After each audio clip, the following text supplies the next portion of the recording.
ಲಂಚ ಮುಕ್ತ ಅಂತ ಹೇಳ್ತಾರೆ ಎಲ್ಲ.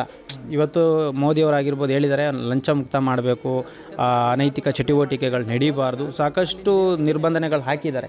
ಆದರೂ ಕೂಡ ಅದೆಲ್ಲೋ ಒಂದು ಕಡೆ ಅದು ವರ್ಕೌಟ್ ಆಗಲ್ಲ. ಯಾಕಂದರೆ ನಾವೇನಾದರೂ ಒಂದು ಅಪ್ಲೈ ಮಾಡ್ತೀವಿ ಅಂತ ಹೋದಾಗ ಅಲ್ಲಿ ನಡೆಯೋ ರೀತಿಯೇ ಬೇರೆ, ನಡ್ಕೊಳ್ಳೋ ರೀತಿಯೇ ಬೇರೆ. ಸೊ ಹಂಗಾಗಿ ಅದ್ರ ಮೇಲೆ ಬೇಜಾರಾಗಿ ಇವಾಗ ನನಗೆ ದೇವ್ರ ಮಕ್ಕಳಿಗೆ, ಇಲ್ಲಿರ್ತಕ್ಕಂಥ ದೇವ್ರ ಮಕ್ಕಳಿಗೆ ಇಡೀ ಕರ್ನಾಟಕದಿಂದ ಅವ್ರ ಕೈಲಾದಂಥ ಸಹಾಯ ಮಾಡ್ತಿದ್ದಾರೆ. ಹಂಗಾಗಿ ಈ ಸಂಸ್ಥೆಗೆ ಏನೂ ಕುಂದು ಕೊರತೆಗಳಿಲ್ದಂಗೆ ಅವ್ರು ನೋಡ್ಕೊಳ್ತಾ ಇದ್ದಾರೆ. ಹಂಗಾಗಿ ನಡೆಸ್ಕೊಂಡು ಹೋಗ್ತಾ ಇದ್ದೀನಿ. ಮೆಡಿಸನ್ ವ್ಯವಸ್ಥೆ, ಡಾಕ್ಟ್ರುಗಳ ವ್ಯವಸ್ಥೆ, ತಿಂಗ್ಳಿಗೆ ಒಂದು ಸಲ ಬಂದು ವಿಸಿಟ್ ಮಾಡಿ ಇವರಿಗೆ ನಾನಾ ಥರದ ಕಾಯಿಲೆ, ಇಂಥ ಕಾಯಿಲೆ ಇದೆ ಅಂತ ಏನು ಹೇಳಂಗೇ ಇಲ್ಲ. ಟಿ.ವಿಯಿಂದ HIV ನಾನಾ ರೀತಿ ಕಾಯಿಲೆಗಳಿಂದ ಇಳಿದಿದ್ದಾರೆ. ಅವ್ರಿಗೇನಾದರೂ ಮೆಡಿಸಿನ್ಸ್ ವ್ಯವಸ್ಥೆ ಮಾಡ್ಬೋದು, ನೀವು ಡಾಕ್ಟರ್ ವ್ಯವಸ್ಥೆ ಮಾಡ್ಬೋದು, ಅವರಿಗೆ ಮಂಚ, ಬೆಡ್ಡು, ಅವ್ರ ಕೈಲಿ ಏನಾಗುತ್ತೋ ಅದನ್ನು ಏನಾದರೂ ವ್ಯವಸ್ಥೆ ಮಾಡಿಕೊಟ್ರೆ ನಮ್ಮಂಥವ್ರಿಗೆ ಅಲ್ಲ, ದೇವ್ರ ಮಕ್ಕಳಿಗೆಲ್ಲ ಇನ್ನೂ 100 ಜನ ನೋಡ್ಕೋಬೋದು ಅಂತ ನಮಗೆ ಖುಷಿ ಆಗುತ್ತೆ. ಏನಾದರೂ ವ್ಯವಸ್ಥೆ ಮಾಡಿಕೊಡ್ಬೋದು. ಸ್ನೇಹಿತರೆ ನಮಸ್ಕಾರ, ನಾನು ನಿಮ್ಮ ಪ್ರೀತಿಯ ಜನಸ್ನೇಹಿ ಯೋಗೇಶ್. ಮೊದಲನೇದಾಗಿ ಸಂಜಯವಾಣಿ ಪತ್ರಿಕೆಯವರಿಗೆ ನನ್ನ ಹೃದಯಪೂರ್ವಕವಾಗಿ ಧನ್ಯವಾದಗಳನ್ನ ತಿಳಿಸೋಕೆ ಇಷ್ಟಪಡ್ತೀನಿ. ಕಾರಣ ಏನಪ್ಪ ಅಂತ ಹೇಳಿದ್ರೆ, ಇವತ್ತು ನಮ್ಮ ಒಂದು ಜನಸ್ನೇಹಿ ನಿರಾಶ್ರಿತರ ಆಶ್ರಮದಲ್ಲಿರ್ತಕ್ಕಂಥ ದೇವರ ಮಕ್ಕಳು ಹೇಗಿದ್ದಾರೆ ಅನ್ನೋದನ್ನು ಇಡೀ ಕರ್ನಾಟಕಕ್ಕೆ ಪರಿಚಯ ಮಾಡಲಿಕ್ಕೆ ನೀವು ಬಂದಿದ್ದೀರಿ. ಭಾಳ ಸಂತೋಷ ಆಗುತ್ತೆ. ಸೊ ನಾವು ಹುಟ್ಟುತ್ತಾನೆ ಏನು ಒಳ್ಳೆ ಮನುಷ್ಯರಾಗೂ ಹುಟ್ಟಲ್ಲ ಅಥವಾ ಕೆಟ್ಟ ಮನುಷ್ಯರಾಗೂ ಹುಟ್ಟಲ್ಲ. ಬರ್ತಾ ಬರ್ತಾ ನಾವಂದರೆ ಹುಟ್ಟಿದಾಗಿಂದ ಬೆಳೆಯೋ ತನಕನೂ ನಾನಾ ರೀತಿಯಲ್ಲಿ ಒಳ್ಳೆ ಕೆಲಸಗಳನ್ನೂ ಮಾಡ್ತೀವಿ, ಕೆಟ್ಟ ಕೆಲಸಗಳನ್ನೂ ಮಾಡ್ತೀವಿ. ಅದೇ ರೀತಿಯಲ್ಲಿ ನಾನು ಕೂಡ ಒಂದು ಟೈಮಲ್ಲಿ ಒಳ್ಳೆಯವನು ಅಂತಲೇ ಹೇಳಕ್ಕೆ ಬರಲ್ಲ. ಸೊ ನಾನು ಕೂಡ ಹುಡುಗರದು ಸವಾಸಗಳಿತ್ತು, ಮನೇಲಿ ತುಂಬ ಬೈಸ್ಕೊತಾ ಇದೆ, ಫ್ಯಾಮಿಲಿಗಳು ಬೈಸ್ಕೊತಾ ಇದೆ. ಯಾಕಂದರೆ ಒಳ್ಳೆ ಕೆಲಸ ಮಾಡಲ್ಲ, ಎಲ್ಲೋ ಹೋಗ್ತೀಯಾ ಎಲ್ಲೋ ಬರ್ತೀಯಾ ಅನ್ನೋ ರೀತಿಯಲ್ಲಿ ನನ್ನನ್ನು ಬೈತಾಯಿದ್ರು. ಆದರೆ ಹೋಗ್ತಾ ಹೋಗ್ತಾ ಕಾಲಕ್ರಮೇಣ ನಾನೊಬ್ಬ ಟ್ಯಾಕ್ಸಿ ಡ್ರೈವರ್ ಆಗಿರೋದ್ರಿಂದ ಟ್ಯಾಕ್ಸಿ ವೃತ್ತಿಯನ್ನು ಶುರು ಮಾಡಿದ್ಮೇಲೆ ನನಗೆ ಸಮಾಜ ಅಂದರೆ ಏನು, ರಸ್ತೆಯಲ್ಲಿ ಯಾಕೆ ಇಷ್ಟೊಂದು ಜನ ಬಿದ್ದಿದ್ದಾರೆ, ಯಾಕೆ ಸಿಗ್ನಲ್ಗಳಲ್ಲಿ ಭಿಕ್ಷೆ ಬೇಡ್ತಾರೆ ಅನ್ನೋದ್ರ ಬಗ್ಗೆ ಅರಿವಾಯಿತು. ಸೊ ಎಷ್ಟೋ ಜನ ಊಟಕ್ಕಿಲ್ಲದೆ, ನೀರಿಲ್ಲದೆ ಬೀದಿಗಳಲ್ಲಿ ಮಲಗೋರನ್ನ ನೋಡ್ತಾ ನನಗೆ ಮನಸ್ಸಿಗೆ ಯಾಕೆ ಇವ್ರಿಗೇನಾದರೂ ಸಹಾಯ ಮಾಡಬಾರ್ದು, ನನ್ನ ಕೈಯಿಂದ ಏನಾಗುತ್ತೋ ಅದನ್ನು ಮಾಡೋಣ ಅಂತೇಳಿ ನಾನೊಂದು ಊಟ ಅಥವಾ ಒಂದು ಬಾಟ್ಲ್ ನೀರು ಕೊಡೋದಕ್ಕೆ ಶುರು ಮಾಡಿದೆ.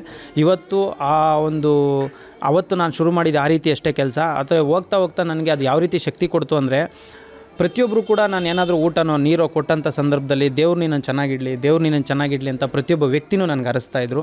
ಇವತ್ತು ಅವರ ಆಶೀರ್ವಾದ ಇವತ್ತು ಜನಸ್ನೇಹಿ ನಿರಾಶ್ರಿತರ ಆಶ್ರಮ ಆಗಿ, ಜನಸ್ನೇಹಿ ಸ್ವರ್ಗ ಆಗಿ ಸೊಂಡೆಗುಪ್ಪ ಗ್ರಾಮದಲ್ಲಿ ನೆಲೆ ಊರಿದೆ ಅಂತ ನಾನು ಹೇಳ್ಬೋದು. ಈಗ ಬರೋಬ್ಬರಿ 120 ಜನ ದೇವ್ರ ಮಕ್ಕಳಿದ್ದಾರೆ. ನಾವು ಅನಾಥರು, ನಿರ್ಗತಿಕರು ಅಂತ ಕೇಳೋದಕ್ಕೆ ಭಾಳ ನೋವಾಗುತ್ತೆ, ಹೇಳೋದಕ್ಕೂ ಭಾಳ ನೋವಾಗುತ್ತೆ. ಹಾಗಾಗಿ ಅವರನ್ನು, ಎಲ್ಲರಿಂದ ವಂಚಿತರಾದಂಥವ್ರನ್ನು ನಾವು ದೇವ್ರ ಮಕ್ಕಳು ಅಂತ ಕರಿತಾ ಇದ್ದೀವಿ. ಸೊ ಬರೋಬ್ಬರಿ 120ರಿಂದ 130 ಜನ ದೇವ್ರ ಮಕ್ಕಳಿದ್ದಾರೆ ಇಲ್ಲಿ. ಯಾವುದೇ ಸರ್ಕಾರದ ಅನುದಾನಗಳಾಗಿರ್ಬೋದು, ಯಾವುದೇ ಗಣ್ಯ ವ್ಯಕ್ತಿಗಳ ಸಹಕಾರ ಆಗಿರ್ಬೋದು, ಯಾವುದೇ ಗೌರ್ಮೆಂಟ್ ಫಂಡ್ ಆಗಿರ್ಬೋದು, ಅಥವಾ ಯಾವುದೇ ಕಂಪ್ನಿಗಳ ಫಂಡ್ ಆಗಿರ್ಬೋದು, ಈಗೆಲ್ಲ ಮಾತಾಡ್ಕೊತಾರೆ. ಆಶ್ರಮ ಅಂದ ತಕ್ಷಣವೇ ಜನರ ಮೈಂಡಲ್ಲಿ ರಿಜಿಸ್ಟರ್ ಆಗೋದೇನಪ್ಪ, ಗೌರ್ಮೆಂಟ್ ಫಂಡ್ ಬರುತ್ತೆ, ಫಾರಿನ್ ಫಂಡ್ ಬರುತ್ತೆ, ದೊಡ್ಡವ್ರು ಬಂದು ಕೊಟ್ಟೋಗ್ತಾರೆ ಅಂತ. ಅದು ಎಷ್ಟೋ ಜನರಿಗೆ ಅದು ಸುಳ್ಳು. ಯಾಕಂದರೆ ಅಷ್ಟು ಸುಲಭ ಅಲ್ಲ ಒಂದು ಗೌರ್ಮೆಂಟ್ ಫಂಡ್ ತೊಗೊಳ್ಳೋದಾಗಿರಲಿ ಅಥವಾ ಯಾರೋ ಬಂದು ಕೊಡೋದಾಗಿರಲಿ. ಆದರೆ ಈ ಆಶ್ರಮ ನಡೀತಾ ಇರೋದು ನನ್ನೊಬ್ಬನ ಸಂಪಾದನೆಯಿಂದಂತೂ ಅಲ್ಲ. ಕರ್ನಾಟಕದಲ್ಲಿರ್ತಕ್ಕಂಥ ಪ್ರತಿಯೊಬ್ಬರು ಸಹಾಯ, ಆಟೋ ಓಡಿಸೋರು, ಟ್ಯಾಕ್ಸಿ ಓಡಿಸೋರು, ತರಕಾರಿ ವ್ಯಾಪಾರ ಮಾಡೋರು, ಹೂವು ವ್ಯಾಪಾರ ಮಾಡೋರು, ಯಾರು ಸಣ್ಣ ಪುಟ್ಟ ವ್ಯಾಪಾರಿಗಳು ಇವತ್ತು ಕರ್ನಾಟಕದಲ್ಲಿದ್ದಾರೆ, ಅವರಿಂದ ಇಲ್ಲಿ ಬರೋಬ್ಬರಿ 130 ಜನ ಊಟ ಮಾಡ್ತಿದ್ದಾರೆ. ಅಂದರೆ ಅದು ಅವರೇ ಕಾರಣ. ನಾನು ಒಬ್ಬ ವರ್ಕರ್ ಆಗಿ, ಒಬ್ಬ ಸಂಸ್ಥಾಪಕನಾಗಿ ಈ ಸಂಸ್ಥೆನ ನಡೆಸ್ಕೊಂಡು ಹೋಗ್ತಾ ಇದ್ದೀನಿ ಅಷ್ಟೇ. ಸರ್, ನಾವು ಪ್ರಯತ್ನ ಪಟ್ಟಿದ್ದೀವಿ. ಪ್ರಯತ್ನ ಪಟ್ಟಾಗೆಲ್ಲ ನಮಗೆ ಅದನ್ನು ಹೇಳ್ಬಾರ್ದು, ಇಲ್ಲಿ ಈ ವಾಹಿನಿ ಮುಖಾಂತರ ಅದನ್ನು ಹೇಳ್ಬಾರ್ದು. ಇವತ್ತು ಹೆಂಗಾಗ್ಬಿಟ್ಟಿದೆ ಅಂದರೆ, ಲಂಚ ಮುಕ್ತ ಅಂತ ಹೇಳ್ತಾರೆ ಎಲ್ಲ. ಇವತ್ತು ಮೋದಿಯವರಾಗಿರ್ಬೋದು ಹೇಳಿದ್ದಾರೆ, ಲಂಚ ಮುಕ್ತ ಮಾಡಬೇಕು, ಅನೈತಿಕ ಚಟುವಟಿಕೆಗಳು ನಡೀಬಾರ್ದು, ಸಾಕಷ್ಟು ನಿರ್ಬಂಧನೆಗಳು ಹಾಕಿದ್ದಾರೆ. ಆದರೂ ಕೂಡ ಅದೆಲ್ಲೋ ಒಂದು ಕಡೆ ಅದು ವರ್ಕೌಟ್ ಆಗಲ್ಲ. ನಾನು ನೋಡ್ದಂಗೆ ಅದನ್ನು ಇದು ಹೇಳೋದಂತಲ್ಲ. ಯಾಕಂದರೆ ನಾವೇನಾದರೂ ಒಂದು ಅಪ್ಲೈ ಮಾಡ್ತೀವಿ ಅಂತ ಹೋದಾಗ ಅಲ್ಲಿ ನಡೆಯೋ ರೀತಿಯೇ ಬೇರೆ, ನಡ್ಕೊಳ್ಳೋ ರೀತಿಯೇ ಬೇರೆ. ಸೊ ಹಂಗಾಗಿ ಅದ್ರ ಮೇಲೆ ಬೇಜಾರಾಗಿ ಇವಾಗ ನನಗೆ ದೇವ್ರ ಮಕ್ಕಳಿಗೆ, ಇಲ್ಲಿರ್ತಕ್ಕಂಥ ದೇವ್ರ ಮಕ್ಕಳಿಗೆ ಇಡೀ ಕರ್ನಾಟಕದಿಂದ ಅವ್ರ ಕೈಲಾದಂಥ ಸಹಾಯ ಮಾಡ್ತಿದ್ದಾರೆ. ಹಂಗಾಗಿ ಈ ಸಂಸ್ಥೆಗೆ ಏನೂ ಕುಂದು ಕೊರತೆಗಳಿಲ್ದಂಗೆ ಅವ್ರು ನೋಡ್ಕೊಳ್ತಾ ಇದ್ದಾರೆ. ಹಂಗಾಗಿ ನಡೆಸ್ಕೊಂಡು ಹೋಗ್ತಾ ಇದ್ದೀನಿ. ಸರ್, ಎಲ್ಲೋ ಒಂದು ಕಡೆ ಎಷ್ಟೋ ಜನರಿಗೆ ಒಂದು ಕನ್ಫ್ಯೂಷನ್ಸ್ ಇದೆ. ಯಾಕಂದರೆ ಯೋಗೇಶ್ ಅವರು ಒಂದು ಆಶ್ರಮ ಮಾಡಿಕೊಂಡು ಸೆಟಲ್ ಆಗಿಬಿಟ್ಟಿದ್ದಾರೆ, ಅಥವಾ ಅವರು ಆರಾಮಾಗಿದ್ದಾರೆ, ಲೈಫ್ ಹೊರಗಡೆ ಲೀಡ್ ಮಾಡ್ತಾರೆ ಅಂತ. ಯಾಕಂದರೆ ನೋಡೋದು ತುಂಬ ಈಸಿ. ಅಂದರೆ ಏನೋ ಅಂತಾರೆ ನೋಡಿ, ದೂರದ ಬೆಟ್ಟ ನುಣ್ಣಗೆ ಅಂತ. ಆ ಹತ್ರಕ್ಕೆ ಹೋಗಿ ಆ ಬೆಟ್ಟ ಹತ್ತುವಾಗಲೇ ಗೊತ್ತಾಗೋದು ಅದ್ರ ಕಷ್ಟ ಏನು, ಅದ್ರ ನೋವೇನು, ಎಷ್ಟು ಟೈಮ್ ತೊಗೊಳುತ್ತೆ, ಎಷ್ಟು ಕಾಲಿಗೆ ನೋವಾಗುತ್ತೆ ಅನ್ನೋದು ಆ ಬೆಟ್ಟ ಹತ್ತುವಂಥ ವ್ಯಕ್ತಿಗಳಿಗೆ ಅಷ್ಟೇ ಗೊತ್ತಾಗುತ್ತೆ. ಸೊ ಈ ಸಂಸ್ಥೆನ ಕಟ್ಟೋದಕ್ಕೆ ನಾನು ಇದನ್ನು ಬೆವರು ಅಂತಲೇ ಹೇಳ್ಬೇಕಾ, ರಕ್ತ ಅಂತ ಹೇಳ್ಬೇಕಾ ಗೊತ್ತಿಲ್ಲ, ಆ ರೀತಿ ನಾನು ಶ್ರಮ ಬಿದ್ದು ಹಗಲು ರಾತ್ರಿ ಕಷ್ಟಪಟ್ಟು ಈ ಸಂಸ್ಥೆನ ಈ ಮಟ್ಟಕ್ಕೆ ತೊಗೊಂಡು ಬಂದಿದ್ದೀನಿ. ಅಂದರೆ ನನ್ನ ಶ್ರಮ, ನನ್ನ ಫ್ಯಾಮಿಲಿ ಶ್ರಮ ಜೊತೆಗೆ ಇಲ್ಲಿ ನಾನು ಒಬ್ಬನೇ ಅಲ್ಲ, ಇಲ್ಲಿ ಸಾಕಷ್ಟು ಜನ ಕೆಲಸ ಮಾಡ್ತಾರೆ. ಈ ಏನು ದೇವ್ರ ಮಕ್ಕಳಿದ್ದಾರೆ ಅದರಲ್ಲಿ ಅವ್ರ ಕೈಲಾದಂಥ ಸಹಾಯಗಳನ್ನ ಮಾಡ್ತಾರೆ. ಕಸ ಗುಡಿಸೋದಾಗಿರ್ಬೋದು, ತರಕಾರಿ ಕಟ್ ಮಾಡೋದಾಗಿರ್ಬೋದು, ಇನ್ನೂ ಅನೇಕ ಕೆಲಸಗಳನ್ನ ಅವರು ಜವಾಬ್ದಾರಿಯಾಗಿ ಮಾಡ್ಕೊಂಡು ಹೋಗ್ತಾ ಇದ್ದಾರೆ. ಸೊ ಹಂಗಾಗಿ ಅವರೆಲ್ಲರೂ ಶಕ್ತಿ ನನಗೆ. ಅವರೆಲ್ಲ ಶಕ್ತಿ ಕೊಟ್ಟಿದ್ದಕ್ಕೆ ಇವತ್ತು ಎಲ್ಲೋ ಬೀದಿಯಲ್ಲಿ ಮಲಗಬೇಕಾದಂಥ ವ್ಯಕ್ತಿಗಳನ್ನ ಕರ್ಕೊಂಬಂದು ನಾನು ಬೀದಿಯಲ್ಲಿ ಮಲಗೋ ಅವಶ್ಯಕತೆ ಇಲ್ಲ, ಇಲ್ಲೊಂದು ದೇವ್ರ ಮನೆ ಇದೆ ಅನ್ನೋ ಥರ ನಾನು ನೋಡ್ಕೊಳ್ತಾ ಇದ್ದೀನಿ. ಬೆಂಗಳೂರಲ್ಲಿ ಯಾರೂ ಅನಾಥರು ಮಲಗ್ತಾ ಇಲ್ಲ ಅಂದರೆ ನನ್ನ ಆಶ್ರಮನೂ ಕ್ಲೋಸ್ ಮಾಡೋಕ್ಕೆ ನಾನು ರೆಡಿ ಇದ್ದೀನಿ ಸರ್. ಅರ್ಥ ಮಾಡ್ಕೊಳ್ಳಿದ್ದೀನಿ ಚೆನ್ನಾಗಿ. ಬೆಂಗಳೂರಲ್ಲಿ ಅಥವಾ ಬೀದಿಗಳಲ್ಲಿ ಯಾರೂ ಮಲಗ್ತಾ ಇಲ್ಲ, ಆ ಥರ ಮಲಗಬಾರ್ದು ಅಂದ್ರೆ ಏನು ಮಾಡಬೇಕು? ತಂದೆ ತಾಯಿದಿರನ್ನ ಮಕ್ಕಳು ನೋಡ್ಕೊಬೇಕು. ಈಗ ಅನಾಥಾಶ್ರಮಗಳು ಜಾಸ್ತಿ ಆಗ್ತಾಯಿದೆ, ಅನಾಥಾಶ್ರಮಗಳು ಜಾಸ್ತಿ ಇದೆ. ಕಾರಣ ಏನು? ನಾವುಗಳು ನಮ್ಮ ಅಪ್ಪ ಅಮ್ಮದಿರನ್ನ ಚೆನ್ನಾಗಿ ನೋಡ್ಕೊಂಡ್ರೆ ಅವ್ರು ಯಾಕೆ ಬೀದಿಗೆ ಬರ್ತಾರೆ? ಅವಾಗ ಯಾಕೆ ಅನಾಥಾಶ್ರಮಗಳು ಓಪನ್ ಆಗುತ್ತೆ? ಅವಾಗ ನೀವು ತಂದೆ ತಾಯಿನ ತೊಗೊಂಡೋಗಿ ಅನಾಥಾಶ್ರಮಕ್ಕೆ ಯಾಕೆ ಸೇರಿಸ್ತೀರಾ? ನಾನು ಏನು ಹೇಳ್ತೀನಿ, ಇವತ್ತು ನಾನು ಹೇಳ್ತೀನಿ, ಬೀದಿಯಲ್ಲಿ ಒಬ್ಬರು ಮನ್ಕೊಳ್ಳೋ ಸಂಖ್ಯೆ ಕಮ್ಮಿ ಆದರೆ ಖಂಡಿತ ನನ್ನ ಆಶ್ರಮ ಕೂಡ ನಾನು ಬೀಗ ಹಾಕ್ತೀನಿ. ಜೊತೆಗೆ ಇಲ್ಲಿರೋರ್ನೆಲ್ಲ ಇವತ್ತೇ ಕರ್ಕೊಂಡೋದ್ರು ಕೂಡ ನಾನು ಭಾಳ ಹೆಮ್ಮೆ ಪಡ್ತೀನಿ, ಖುಷಿ ಪಡ್ತೀನಿ ಸರ್. ನಾವು ಆಶ್ರಮ ಮಾಡಿದ್ದಂದರೆ ನಾವು ತುಂಬ ಕಡು ಬಡತನದಿಂದ ನನ್ನ ತಾಯಿ ಎಲ್ಲ ನಮ್ಮನ್ನು ಸಾಕ್ತಾ ಬಂದರು. ನನಗೆ ಅಪ್ಪ ಇಲ್ಲ, ಸಿಂಗಲ್ ಪೇರೆಂಟು. ನಾನು ತುಂಬ ಚಿಕ್ಕವಳಿದ್ದಾಗ ನಮ್ಮಪ್ಪ ನಮ್ಮನ್ನೇ ಬಿಟ್ಟೋಗಿದ್ದು. ನನ್ನ ತಾಯಿ ಮನೆ ಕೆಲಸ ಮಾಡ್ಕೊಂಡು ನನ್ನನ್ನು ಸಾಕಿದ್ದು. ತುಂಬ ಕಷ್ಟದಲ್ಲಿ ನನ್ನ ತಾಯಿ ನನ್ನನ್ನು ಬೆಳೆಸಿದ್ದು. ಸೊ ಅದು ಬೆಳೀತಾ ಇದಕ್ಕೇನೋ ಹತ್ರ ಆಯಿತು ಅನಿಸುತ್ತೆ. ರೋಡಲ್ಲಿ ಬಿದ್ದಾಗೆಲ್ಲ ಜನನ ತುಂಬ ಸಲ ನಾನು ನೋಡಿದಾಗೆಲ್ಲ ಅನ್ಕೋತಿದ್ದೆ, ಏನಾದರೂ ಮಾಡಬೇಕು ನಮ್ಮ ಕೈಲಾದಂಥದ್ದು. ಮನುಷ್ಯರಾಗಿ ಹುಟ್ಟಿದ್ದೀವಿ, ಯಾವಾಗ ಬೇಕಾದ್ರೂ ಸಾಯ್ಬೋದು. ಇರೋ ಅಷ್ಟರಲ್ಲಿ ಒಂದು ಇಬ್ಬರಿಗಾದರೂ ಒಳ್ಳೇದು ಮಾಡಬೇಕು ಅಂತ ಒಂದು ಥಾಟ್ ಬಂತು.